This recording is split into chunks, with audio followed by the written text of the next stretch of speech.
శ్రీకృష్ణ పరమాత్మనే నమః. శ్రీకృష్ణుని గోకులములకు చేర్చుటను యోగమాయా నయనవర్ణనమును చెప్తున్నాడు. పరమాత్మ ఆనంద స్వరూప, నీవు వర్షాకాలమున భూలోకమునందు అవతరించితివి. అప్పుడు మేఘములు ఆకాశమునందంతటను వ్యాపించి ఉండెను. వాటి నీలవర్ణ శోభలు శ్యామసుందరుడవైన నీ శరీరకాంతులను పోలి విరాజిల్చుండెను. దేవ, షోడశకళలతో విలసిల్లుచు చంద్రుడు ఉదయించినట్లుగా ముల్లోకముల క్లేశములను తొలగించడి నీవు అర్ధరాత్రి వేళ ఆవిర్భవించితివి. ఆ సమయమున వర్షించుచున్న జలములతో దిక్కులన్నీను చల్లబడినవి. తమ కోరికలు ఫలించినందులకు సజ్జనులందరూ పరమానంద భరితులైరి. ప్రభు, ప్రసూతి గృహమందు నీలమేఘఛాయలతో విలసిల్లుచు నీవు శిశువుగా ఉన్నప్పుడును నీ విభూతులైన శంఖ, చక్ర, గద, పద్మములు నిన్ను కూడి విరాజిల్చునే ఇండెను.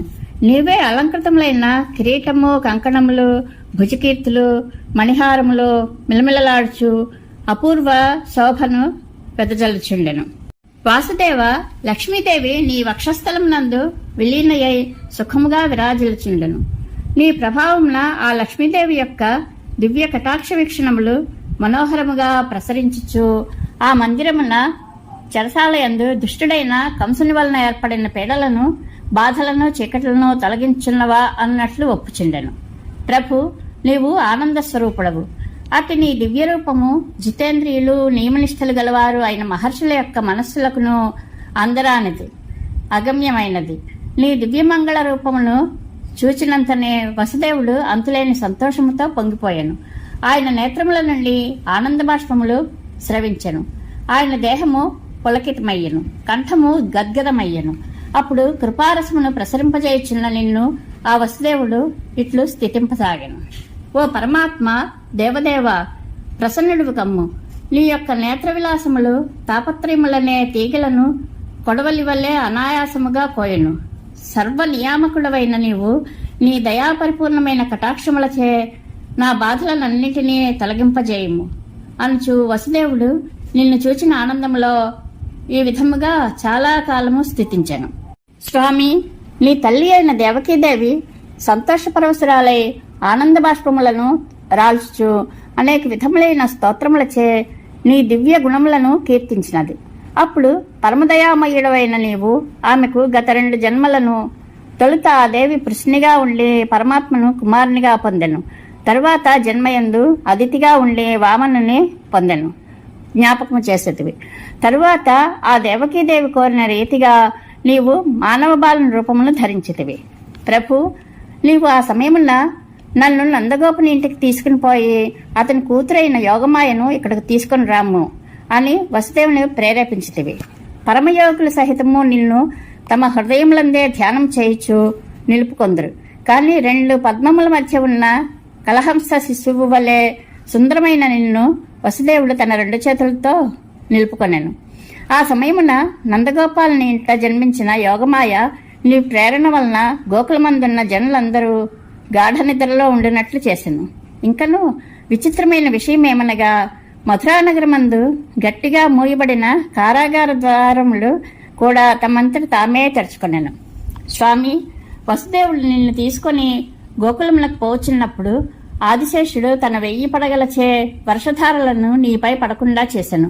అట్లే చిమ్మ చీకటి యందు ఆ నాగమణుల వలన త్రోవయంతయో స్పష్టంగా కనబడసాగాను. ఈ విధముగా నిన్ను తన శిరమున వహించుచు నందగోకులమునకు పోచున్న వసుదేవుడు మిక్కిలి ధన్యుడు. అట్టి నీవు నా రోగబాధలన్నిటినీ దయతో నివారింపము. పరమాత్మ, యాదవకుల శ్రేష్ఠుడైన వసుదేవుడు నిన్ను తీసుకుని పోవచ్చున్నప్పుడు కాళింది నది ఆకాశమునకు తాకునంతగా ఎగసిపడుచున్న నీటి తరంగములతో ప్రవహించుండెను. అంతటి అపార జలములు కూడా ఇంద్రజాల ప్రభావమునకు లోనైనట్లుగా ఒక్కసారిగా మీగాళ్ల లోతు కలవిగా అయ్యను. ఇది ఎంత ఆశ్చర్యము! స్వామి, వసుదేవుడు నందగోకులములకు పోగా అచ్చట గోపాలురు, గోపికలు అందరూ నిద్రపోవచ్చుండ్రి. ద్వారములన్నీ తెరవబడి ఉండినవి. కాని ఒక బాలిక యోగమాయ మాత్రము మందస్వరముతో ఏడ్చుచుండెను. నందుని ఇంటిలో ప్రవేశించి వసుదేవుడు యశోద ప్రక్కలో నిన్ను పరుండబెట్టెను. ఆ శయ్యి నుండి కపట కన్య అయిన మాయా శిశువునెత్తుకుని వేగముగా మధురాపురమునకు తిరిగి వచ్చెను. స్వామి, అంతట నీ సోదరి అయిన యోగమాయ ఏడ్పును వినినంతనే రక్షక భటుల నిద్ర తొలగిపోయెను. అందువలన వారు వేగముగా పరిగెత్తుకుని పోయి దేవకీదేవి ప్రసవించిన వార్తను కంసునకు నివేదించారు. అప్పుడు కంసుడు తత్తరపాటుతో తన వెంట్రుకలు చింద్రవంద్రగా ఉండగా మిక్కిలి వేగంగా వచ్చి తన చెల్లెలి చేతుల్లోనున్న కన్యకను చూచి ఒక్కసారిగా అసంతోషమునకు లోనయ్యను. భగవన్, నిశ్చయంగా ఈ కన్య మాయావి అయిన శ్రీ మహావిష్ణువు యొక్క మాయయే కావచ్చును అని కంసుడు తన చెల్లెలి చేతిలోనున్న పసికందును కమలములున్న సరస్సు నుండి ఏనుగు ఒక కమలమును లాగినట్లు లాక్కొనెను. ఆ తరువాత అతడు నీ చెల్లెలైన యోగమాయను ఆ పసికందును ఒక రాతిపై విసిరికొట్టెను. పరమాత్మ నిన్ను ఉపాసించి భక్తుడు మృత్యుపాశము నుండి వెంటనే తప్పించుకొనున్నట్లు ఆ పసికందు కూడా వెంటనే కంసుని చేతిలో నుండి తప్పించుకుని క్రింద పడకుండగానే ఇంకొక రూపమును పొందెను. అప్పుడు ఆ దేవి 8 భుజములు కలిగి ఉండెను. 8 ఆయుధములు ధరించి ఆకాశమున ప్రకాశించుండెను. పరమ దుర్మార్గుడవైన కంస, నన్ను చావుగట్టిన నీకేమి లాభము? నిన్ను సంహరించేవాడు పుట్టి ఎక్కడనో ఉన్నాడు.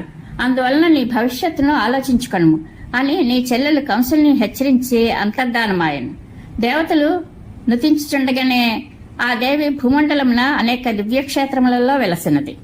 స్వామి, తెల్లవారిన తర్వాత కంసుడు తన సేవకులందరకును మహామాయ చెప్పిన మాటలు తెలిపెను.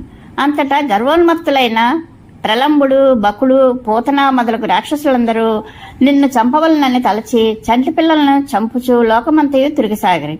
దయలేని వారు చేయని దుష్కృత్యము ఏమి ఉండును?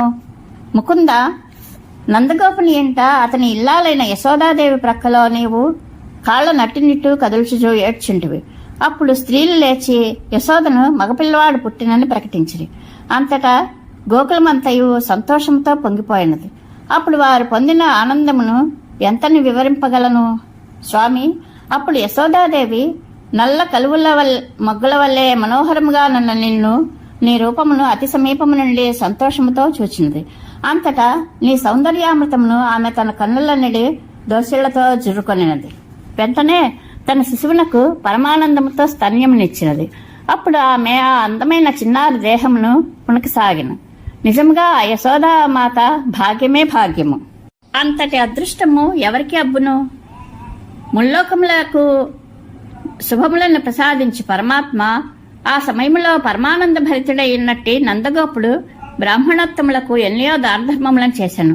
అతడు విప్రవరులకు తన సర్వస్వమును సమర్పించెను. గోపాలురును ఆ ఆనంద సమయమున పెక్కి శుభకార్యములను గావించిరి. కృష్ణ, నన్ను కాపాడము. ఇటు వసుదేవుడు శ్రీకృష్ణుని గోకులమునకును యోగమాయను మధురకు చేర్చుటను సంపూర్ణము. శ్రీకృష్ణానుగ్రహ ప్రాప్తిరస్తు. శుభం భూయాత్.